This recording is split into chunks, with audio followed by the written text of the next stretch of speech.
అధినేత జగన్కు ఏమైంది? అప్పుడే పరదాలు, అప్పుడే జనాల్లో తిరగడం. ఇన్సైడ్ హోమ్ ఎఫెక్ట్ ఎన్నికల్లో గట్టి దెబ్బ కొట్టడంతో సీన్ మార్చేశారు. ఇప్పుడు ఎక్కడికి వెళ్ళినా పెద్ద ఎత్తున జనాన్ని వెంటేసుకొని వెళ్తున్నారు. జనంలో కలిసినట్టుగా వ్యవహారం నడిపిస్తున్నారు. ప్రభుత్వంపై పోరాటం అంటున్నారు, నిలదీస్తామంటున్నారు. సీన్ కట్ చేస్తే అవన్నీ జగన్కే బూమరాంగ్ అవుతున్నాయా? హడావిడి చేస్తే మైలేజ్ వస్తుందనుకుంటున్నారా? అన్యాయం చేసిన వీళ్ళందరినీ, వీళ్ళ అధికారులందరినీ, అన్యాయం చేసిన ఈ నాయకులందరినీ కూడా బట్టలు కూడా తీసి నిలబెడతామని చెప్పి కూడా ఈ సందర్భంగా తెలియజేస్తా ఉన్నాం. ఒక ప్రతిపక్ష నాయకుడు ఇక్కడికి వస్తున్నాడు అనంటే, రైతులతో మాట్లాడే ప్రయత్నం చేస్తున్నాడు అనంటే, కనీసం పోలీసుల భద్రత కూడా చంద్రబాబు నాయుడు గారు ఇవ్వని పరిస్థితి. రైట్, చూసారుగా జగన్ జగడం. అధికారంలో ఉన్నప్పుడుతో పోలిస్తే పవర్ పోయాక పూర్తిగా మారిపోయానన్నట్లుగా మాట్లాడుతున్న ఈ మాటలు చూస్తే నమ్మేవారుంటారా అన్న డౌట్లు పెరుగుతున్నాయి. జనంలోకి వెళ్లాలని చాలా ఆలస్యంగా గుర్తించిన జగన్ ఇప్పుడు దండయాత్రే అన్నట్లుగా దూకుడు పెంచారు. గతంలో పాదయాత్ర చేసిన అనుభవం ఉన్న జగన్ స్పీడ్గా జనంలోకి వెళ్లాలన్న తాపత్రయంతో ఏం మాట్లాడుతున్నారో కూడా చూసుకోవడం లేదా అన్న ప్రశ్నలు పెరుగుతున్నాయి. ఎందుకంటే పోలీసులను బట్టలిప్పి నిలబెడతామనటం, అధికారంలోకి వస్తే పోలీస్ సెక్యూరిటీ ఇవ్వబోమని చెప్పటం, ఇవన్నీ బూమ్రాంగ్ అవుతున్నట్లే కనిపిస్తున్నాయి.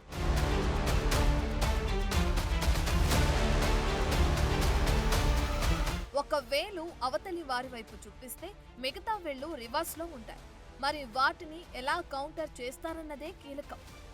తాను పూర్తిగా మారిపోయానని నిరూపించుకునేందుకు పెద్ద ఎత్తున క్యాడర్ను వెంటేసుకుని జైలులో వంశీని కలవటం, లేటెస్ట్ గా మిర్చి యార్డుకు వెళ్లి కూటమి ప్రభుత్వంపై దుమ్మెత్తిపోయటం ఇందులో భాగంగానే చూడాలంటున్నారు. అధికారంలో ఉన్నప్పుడు సీఎం హోదాలో జగన్ తాడేపల్లిలోని తన నివాసం నుంచి బయటకు వస్తున్నారంటే మొదటగా ఎక్కడికక్కడ ట్రాఫిక్ ఆపేసేవారు. ఆ తర్వాత ఆయన కనిపించకుండా పరదాలు కట్టేవారు. అక్కడితో ఆగకుండా జగన్ ప్రయాణించే మార్గంలో చెట్లు నరికేసేవారు. ఇవన్నీ ఎవరి సలహాతో ఎందుకు చేశారో తెలియదు. అంతిమంగా జగన్ కు చెడ్డ పేరొచ్చింది. 11 సీట్లకే పరిమితం చేసింది.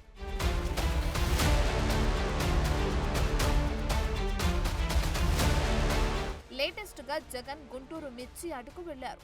తాను రైతుల కోసం మంచి సంస్కరణలు తీసుకువస్తే వాటన్నిటినీ చంద్రబాబు మూలన పడేశారన్నారు. వైసీపీ హయాంలో గతేడాది క్వింటాలకు అత్యధికంగా 21,000 నుంచి 27,000 దాకా పలికిన మిర్చి ధర ఇప్పుడు 8 నుంచి 11,000కు పడిపోయిందన్నారు. ప్రభుత్వమే మిర్చిని కొనుగోలు చేసి రైతులకు అండగా నిలవాలన్నారు. ఇంకా జగన్ ఏమన్నారో చూడండి. మరోవైపున చూస్తే చంద్రబాబు నాయుడు గారు రైతులను దళారీలకు అమ్మేసిన పరిస్థితి కనిపిస్తా ఉంది. ఈరోజు వైఎస్ఆర్సీపీ ప్రభుత్వ హయాంలో రైతు జీవితంలో వెలుగులు చూడడానికి ప్రవేశపెట్టిన సంస్కరణలన్నీ కూడా ఈరోజు అన్ని కూడా కలపడకుండా పోయే పరిస్థితిలోకి వచ్చాయి. ఈ ఆర్బీకే వ్యవస్థ ద్వారా గతంలో పంటలు కొనుగోలు జరిగేటివి. ప్రతి రైతు కూడా ఈ క్రాప్ కింద రిజిస్టర్ చేసుకున్న ప్రతి రైతుకు కూడా గిట్టుబాటు ధరలు వచ్చే విధంగా ఆర్బీకేలో ఈ మాదిరిగా పోస్టర్లు కనిపించేవి. ఈ రోజు రైతులకు గిట్టుబాటు ధర ఇప్పించాలన్న ఆలోచన లేదు. రైట్, రైతుల గురించి చాలా మాట్లాడారు జగన్. తన హయాంలో ఏం చర్యలు తీసుకున్నామో చెప్పారు. కానీ కూటమి ప్రభుత్వం ఊరుకుంటుందా?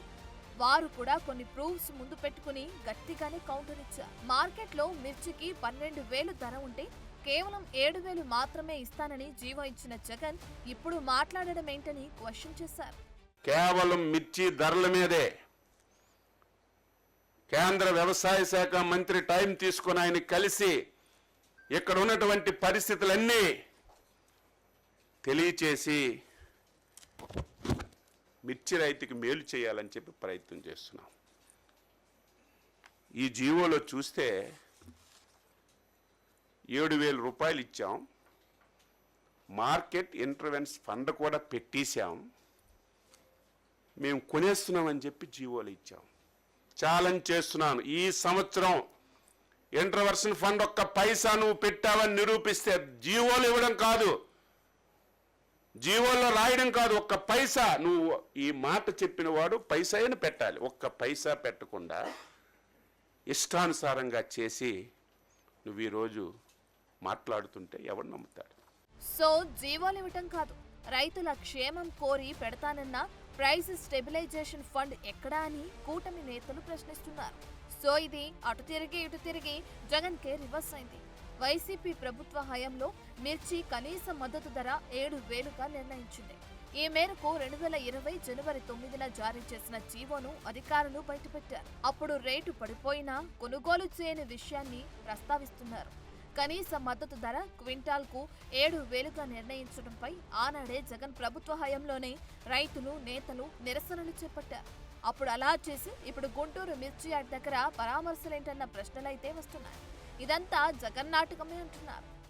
ఏదో ఆర్భాటం చేయాలి, ఏదో బయట ఉన్నట్టుగా ప్రవర్తన చేయడం కోసం జగన్ రోడ్డు చేస్తున్నటువంటి జగన్ నాటకం. ఇవాళ మిర్చి యార్డ్కి వెళ్ళాల్సినటువంటి అవసరం ఏమొచ్చింది? ఇవాళ నిజంగా మీకు రైతుల మీద చిత్తశుద్ధి ఉంటే 14,000 మంది ఈ రాష్ట్రంలో ఆత్మహత్యలు చేస్తున్న రైతులు, దాని మీద మీరు సమాధానం చెప్పగలరా? ఇవాళ భారతదేశంలో ఆత్మహత్యల్లో 3వ స్థానానికి ఆంధ్ర రాష్ట్రం నిలబెట్టిన ఘనత జగన్మోహన్ రెడ్డి కాదా? అలాగే కౌలు రైతులు ఆత్మహత్యలో 2వ స్థానం జగన్మోహన్ రెడ్డి వల్ల కాదా? వీటి మీద సమాధానం చెప్పకుండా ఇక్కడికి వచ్చి ఎన్నికల కోడ్ ఉంది, కలెక్టర్ క్లియర్గా చెప్పడం జరిగింది. ఎన్నికల కోడ్ టైంలో మేమేమీ కూడా దీని మీద స్పందించమని. అలాగే పోలీసు వారు కూడా మరి వాళ్ళకున్న నిబంధనల ప్రకారం వాళ్ళు చేయలేరు. దాన్ని కావాలని చెప్పేసి ఉద్యోగపూర్వకంగా వచ్చేసి అనుమతులు లేకుండా వచ్చి నాకు సెక్యూరిటీ ఇవ్వలేదనేది ఇదంతా కూడా ఒక డ్రామా షో. సో మ్యాటర్ ఏంటంటే క్యాడర్ను వెనకేసుకుని వచ్చి గట్టిగా మాట్లాడినంత మాత్రాన అబద్ధాలు నిజమైపోవన్న వర్షన్ను టీడీపీ నేతలు వినిపిస్తున్నారు. కొత్త మైలేజ్ కోసం ప్రయత్నిస్తే ఉన్న మైలేజ్ కూడా పోవటం ఖాయమంటున్నారు.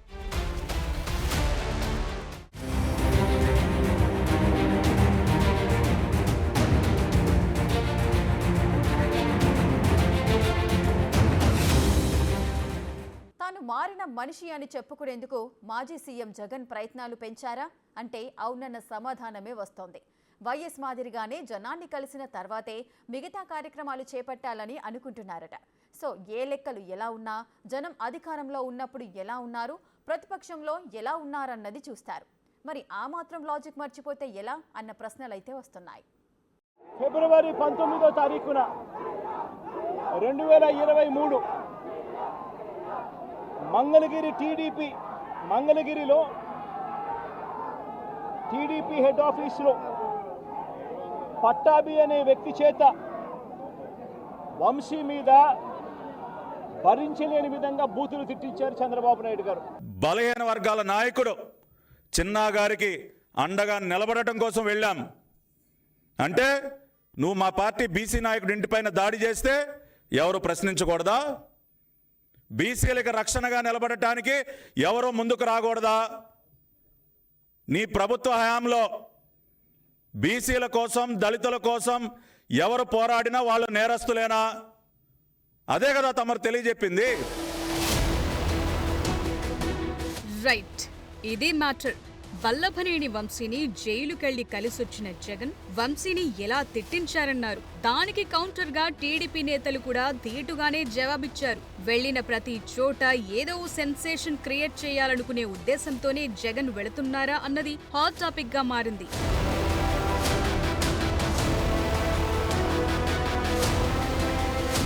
అధికారంలో ఉన్నప్పుడు జనంతో కలవటానికి ఇష్టపడని వైఎస్ జగన్ ఓడిపోయిన తరువాత తప్పులు ఎక్కడెక్కడ జరిగాయో గుర్తించారు. ఘోర ఓటమి షాక్ నుంచి కోలుకునే ప్రయత్నాలు చేస్తున్నారు. అధికారంలో ఉన్నప్పుడు తాడేపల్లిలోకి ఎవ్వరికీ ఎంట్రీ ఉండేది కాదు. ఎక్కడైనా సభలు, ప్రభుత్వ కార్యక్రమాలుంటే హెలికాప్టర్లోనే వెళ్లొచ్చేవారు. ఎవరికీ దగ్గరగా పెదగా కనిపించలేదు. అందుకే జనానికి జగన్ కు సంబంధాలు కట్టయ్యాయి. ఓడిపోయారు, కానీ ఇప్పుడు వరుస సమావేశాలు నిర్వహిస్తున్నారు. అపాయింట్మెంట్ లేకుండానే జనాన్ని కలవాలని కూడా డిసైడ్ అయ్యారంటున్నారు.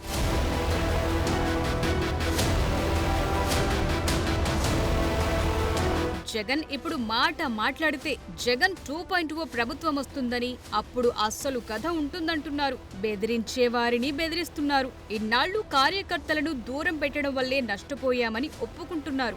2019 నుంచి 2024 మధ్య 5 ఏళ్ల పాలనలో కార్యకర్తలకు న్యాయం చేయలేకపోయానని ఉమ్మడి గుంటూరు జిల్లా వైసీపీ నాయకులు, ప్రజా ప్రతినిధులతో నిర్వహించిన భేటీలో మాట్లాడారు. ప్రభుత్వం వచ్చాక కార్యకర్తలకే పెద్దపీట వేస్తానంటున్నారు. పార్టీకి కార్యకర్తలే ఆక్సిజన్ అని గ్రహించి దగ్గరకు తీసే ప్రయత్నం చేస్తున్నారు. అటు జనంలో ఇటు క్యాడర్లో మైలేజ్ పెంచుకునే ప్రయత్నాలు చేసుకుంటున్నారు జగన్. అయితే ఇందులోనూ చాలా లాజిక్స్ మిస్ అవుతున్నారన్న టాక్స్ వినిపిస్తున్నాయి.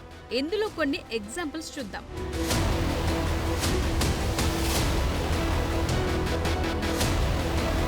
జగన్ అధికారంలో ఉన్నప్పుడు మాట్లాడితే చంద్రబాబు పవన్ పై తీవ్ర స్థాయిలో ఆరోపణలు చేశారు. వాళ్ళిద్దరూ హైదరాబాద్కే ఎక్కువగా పరిమితమవుతుంటారని కామెంట్ చేసేవారు. కానీ ఇప్పుడు జగన్ చేస్తున్నదేమిటన్న ప్రశ్న వస్తోంది. వీకెండ్ వస్తే బెంగళూరు ప్రయాణం పెట్టుకోవటం, మళ్లీ తాడేపల్లి రావటం ఇదే జరుగుతోందని గుర్తు చేస్తున్నారు. ఎందుకెళ్తున్నారు, అక్కడ ఏం చేస్తున్నారన్న ప్రశ్నల్ని వినిపిస్తున్నారు.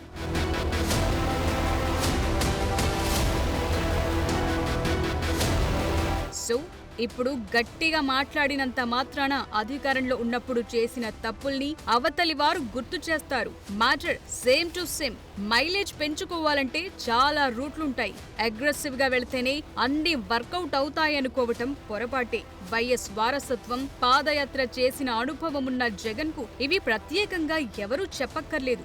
నోటి నుంచి ఒక్క డైలాగ్ తేడాగా వచ్చినా ఇబ్బందికర పరిస్థితులే ఉంటాయి. తాజాగా పోలీసులపై చేసిన కామెంట్స్ రివర్స్ అయ్యేలా మారాయి.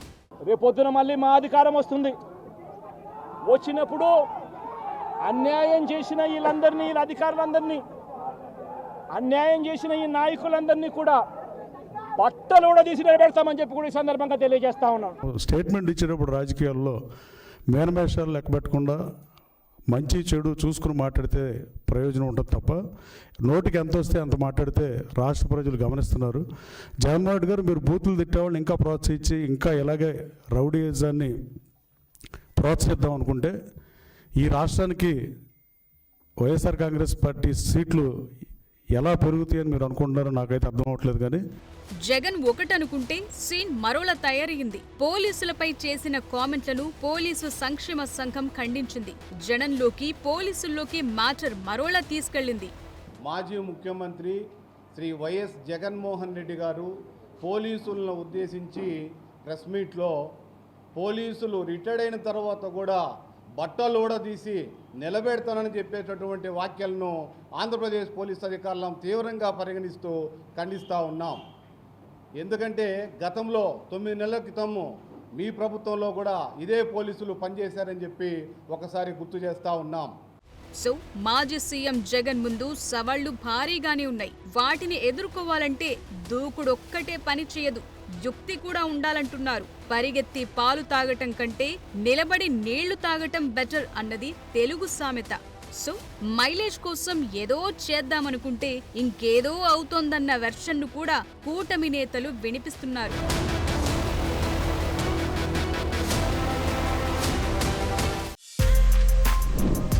For more videos like this, subscribe Big TV channel.